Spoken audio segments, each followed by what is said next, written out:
할렐루야. 아멘. 주님을 찬양합니다. 아멘. 날씨가 많이 덥죠? 아멘. 승리하셨습니까? 아멘. 네. 하나님의 은혜로 우리는 이렇게 시원하고 쾌적한 곳에서 예배드릴 수 있도록 허락하신 것 참 감사합니다. 예전에 과천교회 있을 때, 과천교회가 크잖아요. 이 더운 여름에 에어컨을 안 트는 거예요.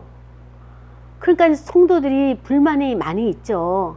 근데 목사님은 이 귀한 헌금을 정말 생명 살리는 데 써야지 아껴야 된다 라고 하시면서 에어컨을 못 틀게 하는 거예요. 선풍기만 가지고. 그래서 제가 과천교회에서 배운 것 중에 하나가 뭐냐면은, 내가 목회를 하게 되면 베푸는 목회를 하자. 항상 헌금 바쳐라, 봉사해라, 헌신해라, 전도해라, 다오 해라는 많은데, 무슨 뭐 때가 된 파티에서 좀 이렇게 성도들에게 떡 한 조각, 그 다음에 또 식사 한 끼, 따뜻한 국밥 한 그릇 대접하는 것에는 제가 이제 기억이 만족하지가 않았던 거예요. 점심때 국수를 주고 그래서, 물론 그걸로 이제 불평을 한 건 아니지만, 그래서 나의 목회는 작은 교회를 하더라도 그냥 나누고 베푸는 목회를 해야 되겠다라고 하는 그런 생각을 했었습니다. 그래서 웬만하면은 저는 헌금 설교 안 하고 헌금 강조 안 하고 그는 자원하는 심령을 하는 거예요. 자기가 바친 것만큼 거기에 30배, 60배, 100배로 자기가 걷어들이는 것이지 강요한다고 될 문제 아니잖아요. 물론 강요해서 되는 문제가 있어요. 이런 문제예요. 여러분, 11조헌금을 바치고요, 절기헌금 바치고요, 감사헌금을 바치고요, 주정금을 바치게 되면은 여러분의 사업이 잘 됩니다. 그리고 또 여러분이 소원이 이루어집니다. 자녀들이 대학도요, 그냥 탈 없이 들어가게 되고요, 형통한 인생을 살아갑니다. 복을 받게 됩니다. 이렇게 설교를 하거나, 아니면 두 번째, 여러분, 주님 오실 때가 됐습니다. 주님이 재림하실 때가 됐습니다.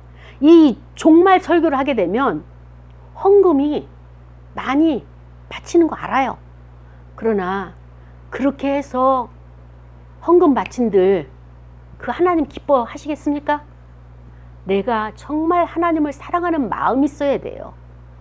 내가 하나님을 사랑하는 마음이 없이는 내가 바친 것이 본전 생각이 나서 따지는 거예요. 본전 생각이 나서, 아니 내가 이렇게 11조헌금을 했는데, 내가 감사헌금을 이렇게 했는데, 내가 교회 섬기기를 몇 년을 했는데 내 상태는 나아진 것이었고 다 해마다가 마이너스니 카드 빚에 이거 어떻게 살아가느냐 이러면서 그때부터 따지는 거예요. 제가 여러 군데서 이야기 듣기를, 명성교회에서 어느 분이 정말 하나님을 사랑하는 마음에서, 헌신된 마음에서 그 작정헌금을 2억을 드린 거예요. 근데 이 작정헌금을 어떻게 드리는가 하면은, 교회에 바치되 교회에 쓰지 말고 이거는 해외 선교로만 쓰는 조건으로 헌금을 바쳤어요. 근데 몇 년 뒤에 그걸 다 헌금을 바치고 쓰고 나서 몇 년 뒤에 남편이 집 수리를 하려고 보니까 돈이 하나도 없는 거예요. 그래서 아내를 추궁했어요. 어떻게 돈이 하나도 없냐. 그때는 여차여차해서 해외 선교할 수 있는 그 헌금을 바쳤노라. 둘이 부부가 합치가 뜻이 하나가 되지 않는 헌금을 바쳐가지고 그거 다시 받아냈잖아요. 2억을. 받아내기까지 얼마나 많은 과정이 있었으며, 교회 입장에서 명성교회도 참 대단한 거예요. 2억을 다시 성도가 요구했기 때문에 줄 수 있는 것. 그러니까는 이 헌금이라고 하는 것은, 내가 하나님을 사랑하는 것, 하나님 앞에 헌신하는 건요, 기본적인 믿음 위에 사랑이 없으면은 안 되는 것들이에요. 안 돼요. 또 한 가지 사례를 할까요? 예전에 어디서 제가 사례를 했는데, 우리 동기 목사님이 그 언니가 사모고 그 형부가 목사예요. 그래서 저쪽 평택에서 개척을 했어요. 너무나 어렵죠. 시골 목회를 하니까. 어려운데 어느 날 의사, 직업이 의사를 가지고 있는 그런 이렇게 그 지식인 층, 부유한 층의 사람들이 한 10몇 명이 몰려온 거예요. 그 교회에. 그러니 얼마나 감사하냐고요. 그래가지고 그분들이 와가지고 다른 교회 다니다가 마음에 안 들어서 그 교회와 어려움이 있어서 이 교회를 옮겨왔는데 11조 헌금 빵빵하게 하죠. 감사헌금 하죠. 무슨 때마다 절기헌금 하죠. 하니까 교회가 금방 성장이 되는 거예요. 부흥이 되는 거예요. 그때만 해도 오래전이니까. 그러고 나서 그 10년 동안에 잘 거기서 봉사하고 그 예배 공동체로 같이 잘 섬겼어요. 근데 또 거기서 틀어진 거예요. 틀어가지고 이 무리들이 나가겠다. 그러니까 나가는 조건이 그동안에 헌금한 것을 다 내놔라. 그래가지고 그때 당시 9,800인가 9,800 엄청 많은 거예요. 10년 동안에 그거를 9,800을 해서 줄 때 그 교회가 어떻게 됐겠냐고요. 시골 교회가. 그러니까는 우리는 안 그런 것 같죠. 내 모습은 안 그런 것 같죠.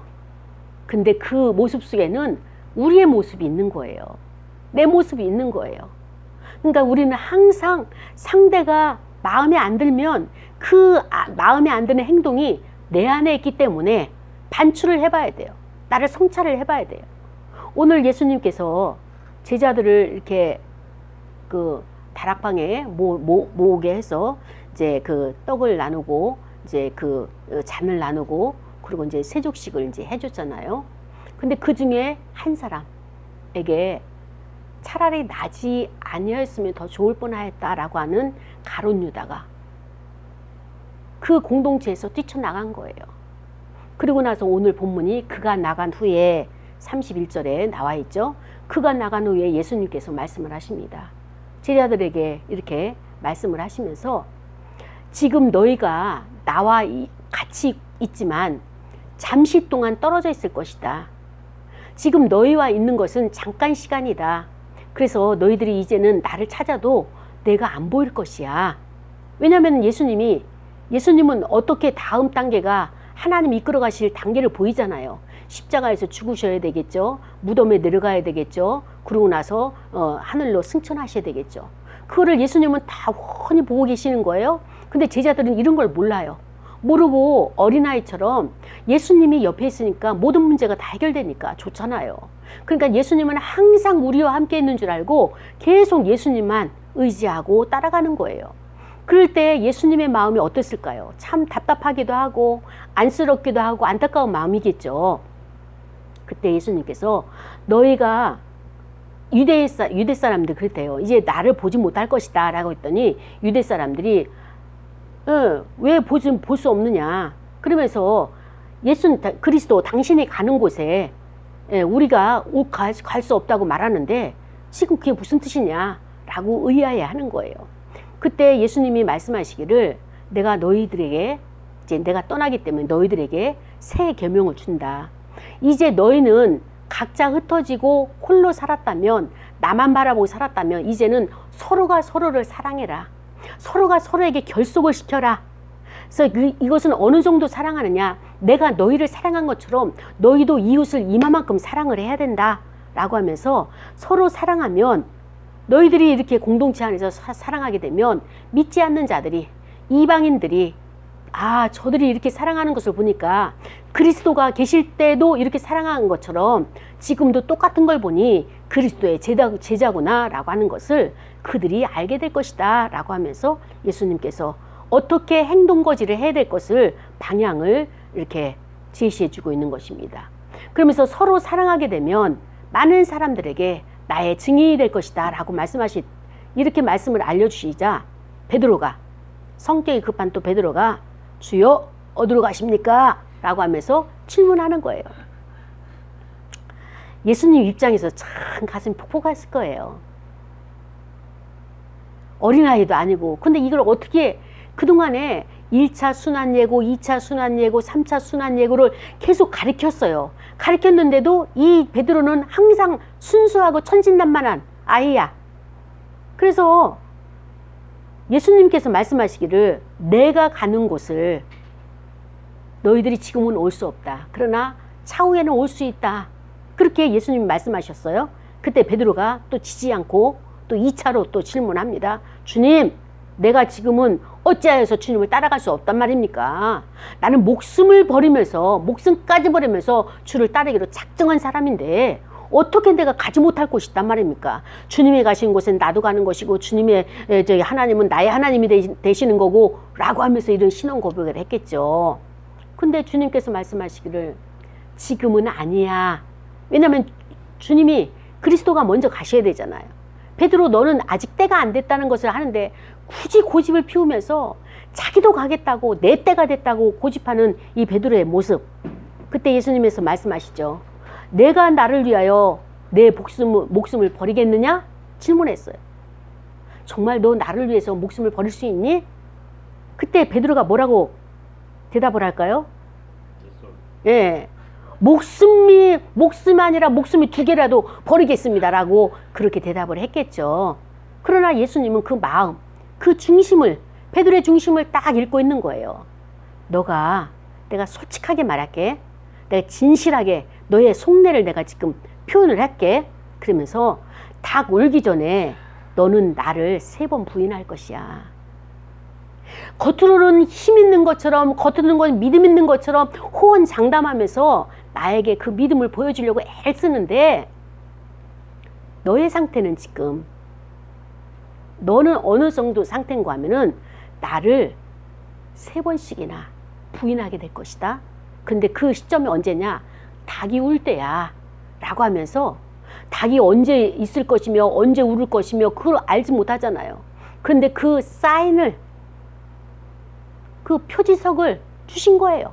그러면서 이 베드로를 향해서 잊어버리지 말라고 할 정도로 그렇게 예수님께서 정확하게 베드로의 심령을 읽어내신 거예요. 오늘 본문에서는 가룟 유다도 나오지만 또 베드로의 마음을 예수님은 정확하게 읽으시는 거예요. 근데 예수님께서 우리에게 말씀하시는 건 뭐냐면은 베드로나 가룟 유다에게 너희들이 가지고 있는 세계관이 있다는 거예요. 가치를 추구하는 세계관. 그 세계관이 성경적인 세계관이어야지 우리가 이 땅에서 또 하나님의 나라에서 너와 내가 만날 수 있는 것이지, 성경적인 세계관이 아니고 이 땅의 세계관을, 이 땅의 가치를 추구하는 그런 세계관을 가졌다면 바로 철저하게 너희들은 무너지게 될 것이다. 그러면서 말씀하시는 것이 무엇인가 하면은 이 말씀입니다. 내가 하나님 나라에 속해 있는지 속하지 않았는지를 무엇으로 알 수 있을까요?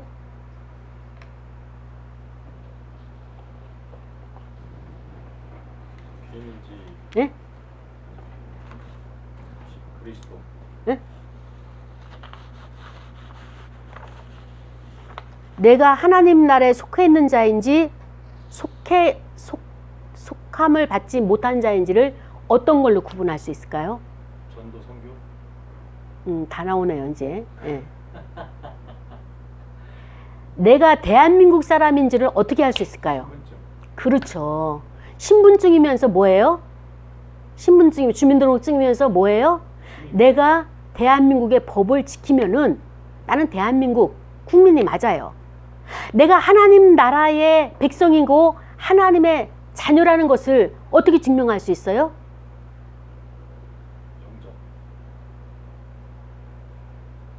예배. 영접을 했다면 뭐가 나타나야 돼요?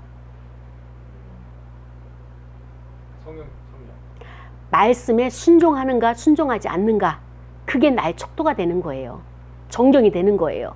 그러니까 내가 말씀에 순종을 하게 되면 나는 하나님의 자녀인 거예요. 그러니까 너희가 서로 사랑하게 되면 너희가 사랑하는 자체가 하나님께 영광이고 그 다음에 또 하나님의 자녀된 표징이고, 또 다른 사람이 봤을 때 아, 저들은 그리스도의 제자구나 라고 하는 것처럼 하나님의 말씀에 순종을 하게 되면, 그 하나님의 말씀의 통치에 내가 순복하게 되면, 성령의 통치의 주권을 내가 인정하게 되면 나는 하나님의 자녀예요. 하나님의 나라에 들어와 있는 거예요. 그런데 지금 예수님께서 내가 하나님의 나라에 들어와 있다라고 하면서도 하나님의 통치를 거부하는 자들이 너무나 많다는 거예요. 저는 그 사람을 누구를 보는가 하면은 구약의 창세기 32장, 33장 보면은 야곱이라는 인물이 나와요. 우리가 너무나 잘 알고 있는 스토리죠. 야곱이 에서를 만나야 되는데 에서가 지금 400인을 훈련된 자 400인을 끌고 오는 거예요. 왜? 야곱을 죽이려고. 그러니까 이 야곱은 굉장한 불안감에 지금 떨고 있어요. 두렵고 불안하고 자기 목숨을 이 위협을 당하니까 어떻게 이 상황에서 살아나야 될까? 근데 이 야곱이 얼마나 야비한 거면은 자기의 그 종들을 먼저 보내고 그 다음에 또 그 부인을 보내고 그 다음에 또 자녀들을 보내고 이러면서 1차, 2차, 3차 보내면서 자식까지도 제물로 바치는 거예요. 그리고 자기 목숨만 부지하는 거예요. 그러니까 야복강가에서 있으면서 저들 강 건너에 보내고 그러고 나서 에서를 먼저 만나게 하고 에서의 반응을 보는 거예요. 그러면서 이 야곱은 여차지 가면 에서가 저것 가지고 저 뇌물 가지고 안 된다면 나는 도망가려고 이런 기획을 하고 있는 그 야곱의 그 마음, 이거를 그 부인들이 알았다면, 자녀들이 알았더라면 아버지를 아버지라 부를 수 있을까요? 적이죠. 원수죠. 너무 치사한 거야. 너무 치사해. 근데 아버지의 마음을, 이 속내를 몰랐으니까 가라니까 적군에, 정말 전쟁터에 파편 튀기는 그 적군에 그 포화 속으로, 총성 속으로 자녀들은 가버린 거예요. 부인도 가버리고. 왜? 남편의 명령이고 아빠의 명령이기 때문에. 그러면서 이 야곱은 홀로 남아가지고 어떻게 해야 내 생명을 부지할 수 있을까? 오로지 여기에만 지금 신경을 쓰고 있는 거예요. 나는 살아야 된다. 저들은 죽어도 좋은데 나는 살아야 된다. 돈도 나 다 벌 수 있지만 내 자체를, 내 생명은 버릴 수가 없다 라고 해서 거기에서 하나님이 야곱을 쭉 바단 아람에서 20년 동안도 지켜보고 그 전에, 떠나기 전에 야곱을 보면서 이제는 더 이상 어떻게 하나님이 가르치고 싶지도 않고 더 이상 개입하고 싶지 않아가지고 이제 하나님이 크게 일하시는 거예요. 버릴 수도 없고 죽일 수도 없고, 그래서 하나님이 스스로가 오셨어요. 야복강가에 와가지고 야곱과 같이 대화를 하는 겁니다. 대화를 하는데 이 야곱이 얼마나 뺀질뺀질거리고 자기의 진심을 드러내지 아니하고 포장하고 이 모든 것들을 자기 중심적이에요. 아내도 자기 중심적, 자녀도 내 맘대로, 그 다음에 또 여호와의 사자도 내 맘대로. 그러니까는 이런 얘기 저런 얘기, 당신은 왜 여기 야복강가에 혼자 남아있어 했더니 뭐 2차 여차저차 하면서 아내를 먼저 보내고 자식들을 먼저 보내고 뇌물을 갖다 바치고 우리 형 에서가 나를 죽이려고 기다리고 있는 이런 이야기며 밤새도록 이야기를 한 거예요. 근데 밤새도록 이야기를 하면서도 이 문제가 풀리지가 않는 거야. 그래서 이제 하나님의 보낸 사자가 이제 나는 가야 되겠다 라고 했더니 무슨 소리냐, 나를 갖다가 축복하지 않고는 한 발짝도 갈 수 없다. 이미 밤새도록 그 하나님의 사자와 야곱은 씨름을 해가지고 야곱의 이게 대퇴 골반부가 위골이 된 거예요. 한두 뼈가 위골이 된 상태예요. 그러니까는 하나님이 야곱이 이제는 도망가지도 못하도록, 걷지도 못하도록 아예 거기까지도 그 소망이나 그 어떤 그 꿈이나 아니면은 자기가 생각했던 것들을 다 잘라놓은 거예요. 다 차단시켜 놓는 거예요. 그러면서 이 야곱은 다리를 질질 끌면서 그 하나님의 사자를 붙들고 늘어지는 거예요. 나한테 축복하라. 축복하라. 축복하지 않고는 보낼 수가 없다. 난 더 이상 당신의 축복이 없이는 살아갈 인생이 아니다. 살아갈 수가 없다. 이제 아무것도 없는 거예요. 다 없어졌죠? 내 몸도 다 지금 건강까지도 다 바닥이 났고, 그때 하나님께서 그 야곱에게 개입하신 이유에 대해서 말씀을 하십니다. 너가 이제까지 살아온 그것을 봤을 때 도저히 내가 개입하지 않고는 너가 바뀌어지지 않을 것을 알기 때문에 내가 너의 인생에 개입을 해서 이 환도뼈가 위골이 됐지만, 그러나 이제는 너가 나를 기억하고 나를 바라보고 그래도 끝까지 나를 놓지 않는 그것으로 인해서 내가 너를 이름을 바꿔주겠다. 야곱이란 자는 우리가 너무나 위기 상황을 잘 견디는 자예요.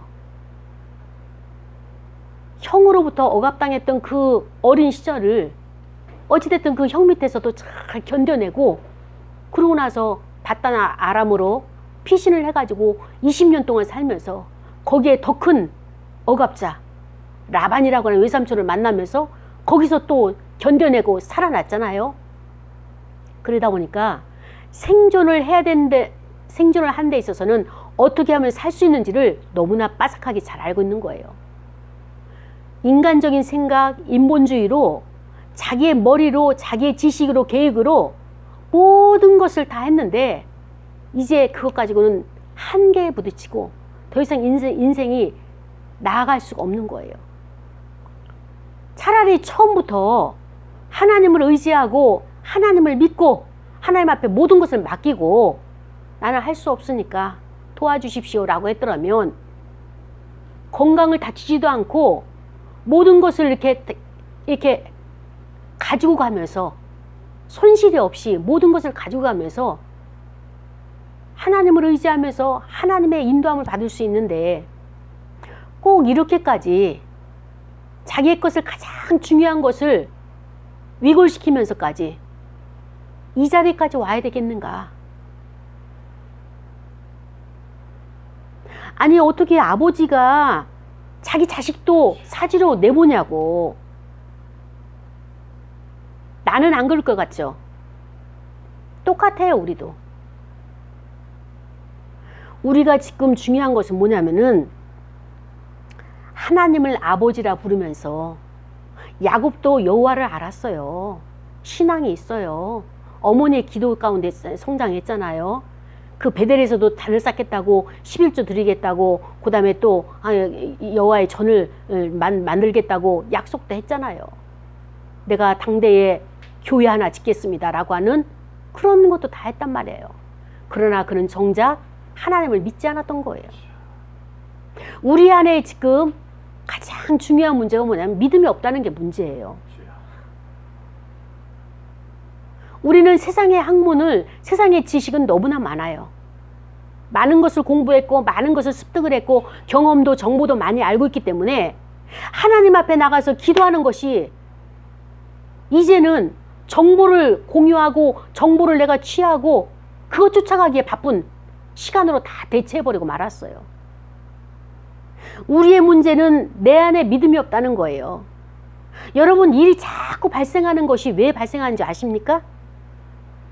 라반이 왜 쫓아오고, 그 다음에 그 라반의 아들들이 그 야곱을 우리 아버지 재산을 다 훔쳐간 자라고 도둑질했다고 이렇게 뒤에서 막 이렇게 그 흉보고, 이런 소리들이 뒤에서 나를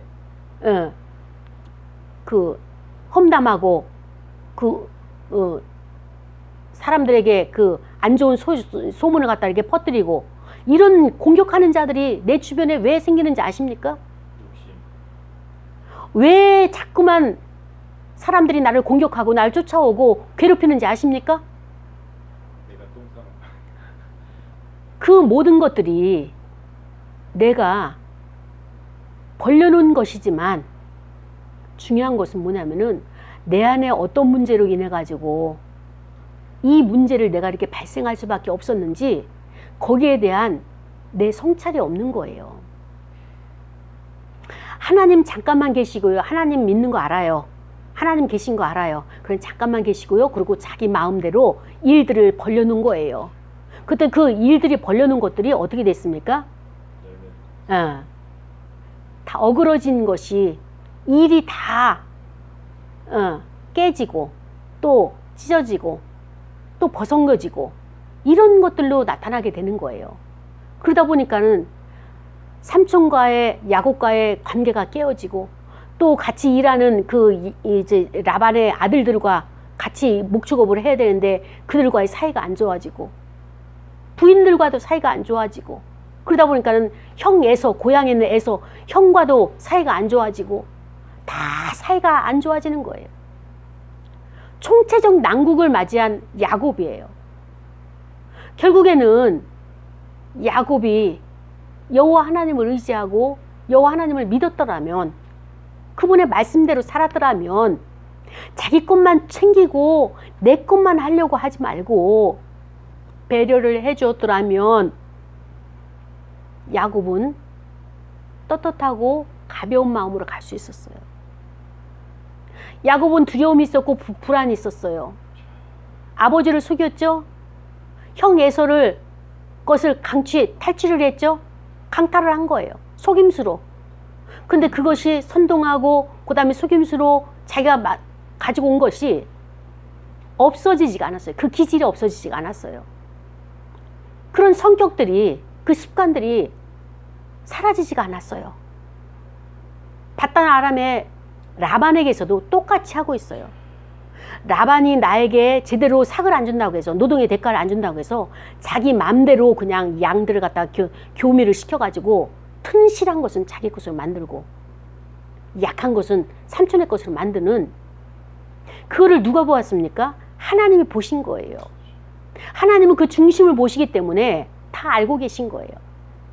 사람의 눈만 속인다고 해서 문제가 해결되는 것이 아니라 더 큰 문제가 지금 기다리고 있는 거예요. 그 터전을 떠나야 돼요. 도망가야 돼요. 그 자리에서 도저히 살 수 없을 만큼 일을 많이 저질러 놓은 거예요, 야곱이. 그래서 어쩔 수 없이 이제 하나님께서 그를 출애굽시키잖아요. 떠나라. 그래가지고 하나님의 음성을 듣고 떠났다고 하는데 그러면은 하나님의 음성에 말씀에 순종하면 되는데 이 자기의 기질, 자기의 육의 본능, 이 욕망이 너무 커가지고 저 에서를 도저히 내가 구워 삶을 수도 없고 이제 두 번째 속임, 사기를 칠 수는 없고 이걸 어떻게 했으면 좋겠느냐. 이게 너무나 마음의 부담에 짐으로 온 거예요. 근데 우리가 성경 말씀을 잘 알잖아요. 에서가 과연 야곱을 죽이려고 왔나요? 예. 결국에는 에서는 동생이 오니까 괘씸한 마음도 있지만 또 환영하는 인파를 데리고 온 것 뿐이에요. 근데 죄 지은 사람이 발 뻗고 못 잔다고 스스로 야곱은 자기 안의 문제가 해결되지 않은 거예요. 형에 대한 미안함, 죄책감, 아버지 속인 것 여기에 대해서 20년을 살면서도 해결을 안 한 거예요. 그리고 그 습관 그대로 그 기질 그대로 살아왔어요. 선동가고 사기꾼이고 속임수에 능한 자로 그대로 살아왔어요. 그러니까 위급한 상황에 딱 닥치니까 자기 안에 있는 이런 것들이 상처와 잘못된 그런 가시와 엉겅퀴들이 딱 올라오면서 누구를 괴롭히고 있어요? 예, 나에게 지금 위협을 하고 있는 거예요. 정작 에서는 나에게 와서 칼 들고 나를 죽이려고 하는 것이 아닌데도 내 스스로가 소설을 쓰는 거예요. 내 스스로가 막 이 모든 것들을 상상을 나래를 피면서 스스로를 지금 칼질을 하고 있는 거예요. 자기 안에 피를 흘리고 있는 거예요. 상처를 꺼내가지고 그것을 싸매고 그 다음에 그 약을 바르는 것이 아니라 감싸주는 것이 아니라 꺼내가지고 그래 너는 이래서 다른 사람이 나에게 아니라 내가 나를 지금 난도질하고 있는 거예요. 이런 야곱을 보면서 그렇습니다. 우리는 지금 야곱과 진배 없는 자들이에요. 너무나 뺀질뺀질해. 어디서? 하나님 말씀 앞에서. 하나님의 말씀에 순종하면 되는데 하나님의 말씀에 이해하면 되는데 그게 안 되는 거예요. 왜 안 될까요? 왜 안 될까요? 왜 그렇게 순종이 안 될까요?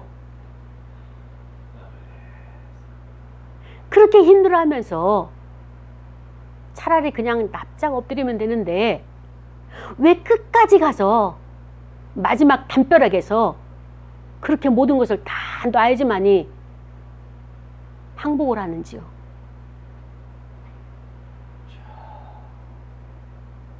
그리고 말합니다. 하나님이 나를 이렇게 했다. 하나님 나를 치셨다. 하나님이 무슨 여러분을 괴롭히는 하나님이십니까? 하나님은 사랑의 하나님이세요. 제발 비오니 나의 모든 것을 다 마음껏 누려라. 가져가서 누려라. 그러나 나의 뜻 안에서 누리는 거다. 이 야곱을 보면서 나의 자신이 얼마나 뺀질거리고 하나님 앞에 하나님을 떠난 것도 아니에요. 하나님을 모른다 부인하는 것도 아니에요. 하나님 인정해요. 믿음 있다고 해요. 그러나 나는 정말 중심에는 믿음이 없는 거예요. 믿음이 없으니까 밤새도록 떨면서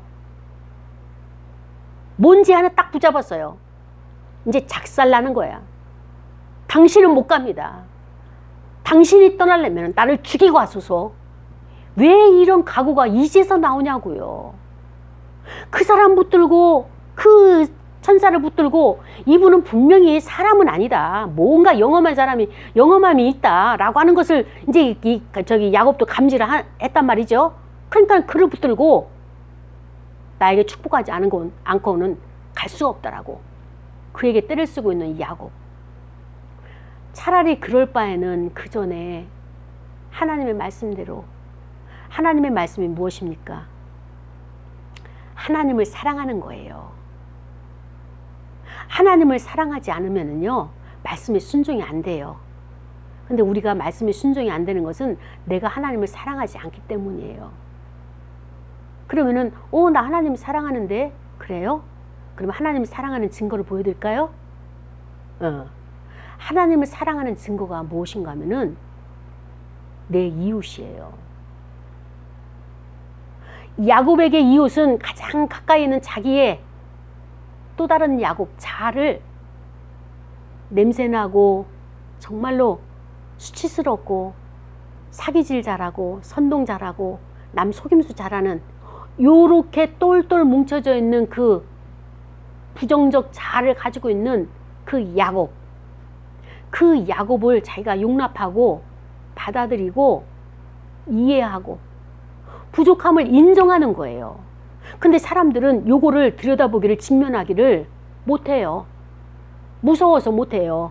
내가 나를 못 보는 거예요. 너무 볼품없고 형편없고 내가 거울로 보는 내 모습은 그래도 뺀질뺀질하게 화장도 하고 그 다음에 또 머리에 무스도 바르고 또 나름대로 치장을 했기 때문에 내 모습 거울에 보던 내 모습 보다가 내 안에 있는 내 모습은 너무 찌질하기 때문에 마주할 용기가 없어요.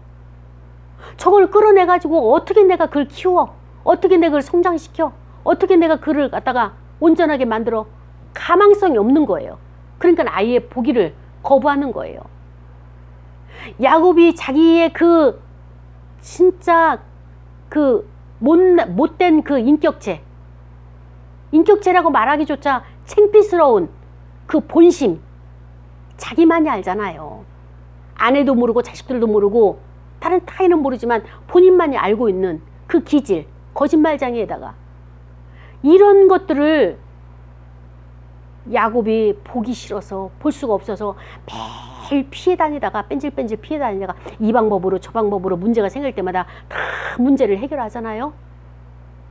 그런데 그 밤은 여호와의 사자가 임한 하나님이 찾아오신 그 밤은 이제 도저히 자기 자신을 직면하지 않고는 내가 나를 인정하지 않고는 그 때를 넘길 수가 없는 거예요.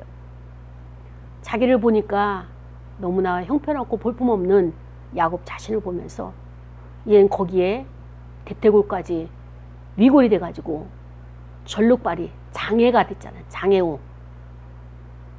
다리 저는 절름발이가 됐잖아요.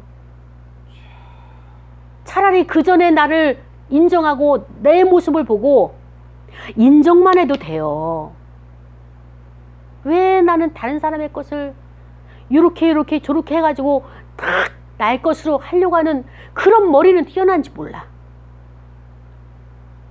내 것을 나눠서 나에게 타인에게 도움을 주려고 하는 것보다 저 사람이 얼마를 가지고 있는데 저 사람을 내가 몇 번만 만나면은 저 사람 주머니에 있는 저 사람 통장에 있는 돈을 어떻게 해서 나의 것으로 딱 유용할 수 있는데 요런 머리가 뛰어나는 거예요. 그것이 이웃사랑이 아닌 거예요. 이웃의 것을 나의 것으로 만들고 도둑질이에요. 이웃의 것을 내가 이용하고 피해를 주는 거예요. 이웃의 것을 어떻게든 이웃의 자원을 내 자원으로 만들어버리는 몇 번 만나다 보니까 그 주머니의 것이 내 주머니에 들어와 있네? 이것이 우리가 가지고 있는 머리 회로예요. 회로. 하나님이 이거 보고 계시는 거예요. 알고 계시는 거예요. 너가 수고하고 땀 흘린 것만큼 너가 걷어들여서 먹는 것이지 다른 사람이 수고하고 애쓴 것을 가지고 있는 것을 탐하지도 말고 신경도 쓰지 말고 내 것 가지고 살아가는 거예요. 하나님이 부족해서 능력이 없어서 여러분에게 부족하게 열매를 거두게 하십니까? 아니에요. 여러분이 이제까지 일하고 이렇게 수고한 그 노동의 대가를 거둬들인 것만도 얼마나 많습니까? 왕창 구멍 뚫린 전대에 다 빠져나갔기 때문에 지금 내가 빈손이고 손가락 사이에 다 빠져나가서 아무것도 없는 것이지 하나님의 공급을 안 해주셔서 내가 가난하게 산다? 이건 아니거라. 분명히 아닌 거예요. 내가 열심히 일할 때 나는 남의 주머니의 것을, 남이 계획한 것을, 남이 이렇게 쌓아놓은 것에 왜 거기에 신경을 쓰고 염탐을 하고 왜 그것을 내가 가지고 오는 기획을 짜고 있습니까? 하나님은 지금 이것을 야곱에게 지금 지적하고 있는 것처럼 저와 여러분에게도 우리의 것, 나의 것을 사용하라고 말씀하십니다. 내가 어떤 자인 것을 알 수 있도록 꼭 하나님의 사자가 와서 하나님의 개입을 해서 어디가 하나 위골돼야지 정신을 차리시겠습니까? 하나님을 믿으세요. 오늘 히브리서 그 말씀은 믿음 보이지 않는 것도 실상이요 라고 하는 것을 우리가 이제 예배 드리면서 했지만은 믿음이 없어서 우리가 바라는 것들의 실상이 믿음인데 바라는 것이 있는데 그 바라는 것을 올곧게 끝까지 내가 기다리는 것이 아니라 중간에 이것을 잃어버려요. 내 소원이 하나님이 나에게 주신 소원은 끝까지 잊어버리지 않고 갈 때에 그 마음의 소원이 이루어지는 거거든요. 그런데 야곱도 계속적으로 하나님을 찾고 찾았어요. 그런데 찾고 찾았지만 그것이 본질이 믿음이 아닌 자기의 생각이고 자기의 사상이고 자기의 기획이고 자기 머리에서 나온 세상 가치를 가지고 살아온 것이죠. 하나님은 우리에게 하나님을 사랑하는 것을 어떻게 표현하느냐? 이웃 사랑하는 것을 보면은 그가 하나님을 얼만큼 사랑하는지를 가늠할 수 있는 척도가 되는 거예요. 근데 우리는 나를 너무 사랑해요. 다 내 중심적이에요. 너 나한테 맞춰. 너도 나한테 맞춰야 돼. 우리는 내가 남을 섬기는 것. 예수님이 오늘 요한복음 13장에서 세족시가 하시잖아요. 세족시가 하시는 게 뭐예요? 그 높고 높은 보좌에 계신 그분이 만물을 창조하실 때 함께 동참하신 그분이 인류를 위해서 모든 사람들을 위해서 생명을 아낌없이 피 흘리기를 아낌없이 하나의 그 부족함이 없도록 다 내어주기로 작정하신 그분이 나를 사랑해 주셨는데 나는 그 사랑을 갖고 그 사랑을 받고 그 사랑을 믿고 있으면서도 남의 것을 더 내 것으로 이게 안 돼가지고 마음이 늘 결핍이고 이게 안 돼가지고 마음이 늘 공허해지잖아요. 사랑하는 여러분, 우리가 결핍이 있다는 것은 십자가에서 주님을 보면서 우리가 그걸 치유해야 되는 거예요. 주님이 실오라기 하나 걸치지 않고 다 모든 것을 주시고 가셨잖아요. 물과 피 한 방울까지도. 그분에게는 모든 것을 다 내려놓고 다 버리고 가시는 거예요. 우리가 가야 할 길이 이 길입니다. 주님은 가진 것이 없어요. 그런데 부족하다고 말씀하지 않으셨어요. 하늘 아버지께 나는 부족해요. 비단 옷을 입혀주세요. 나 이렇게 말고 다른 방법으로 해주세요. 요구하지 않으셨어요.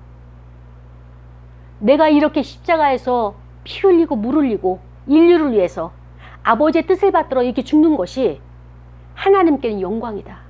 나에게도 영광이고 나는 너희들을 이만큼 사랑했다. 그러니까 너희도 이 땅에서 서로 사랑해라. 하나님을 사랑하는 것은 너희들이 서로 사랑하는 것 요것만큼 하나님을 사랑하는 것이다. 이웃을 사랑하지 아니하고 이웃의 것을 내가 이용하려고 하고 이웃의 것을 내가 어떻게든 착취해서 내가 이용 좀 해보려고 하는 이거는 사랑이 아니고 나는 너희를 이용해서 내 백성들이 많이 있구나라고 생각하면서 너희들을 유혹한 것이 아니라 아무런 조건 없이 피 흘려주신 것처럼 그리스도의 사랑이 나를 강권하신 것처럼 나도 이웃을 사랑하는 것이 내가 하나님을 사랑하는 척도가 되는 것입니다. 그렇습니다. 왜 우리가 하나님을 사랑해야 되는가?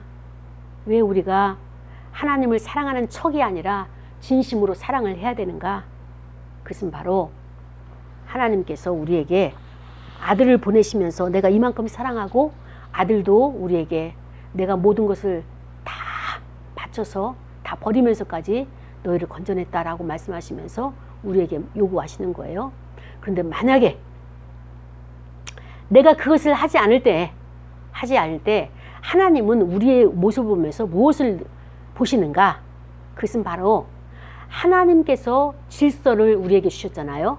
천지를 창조하시고 나서. 근데 그 질서의 명령을 파괴하는 파괴자로 보시는 거예요.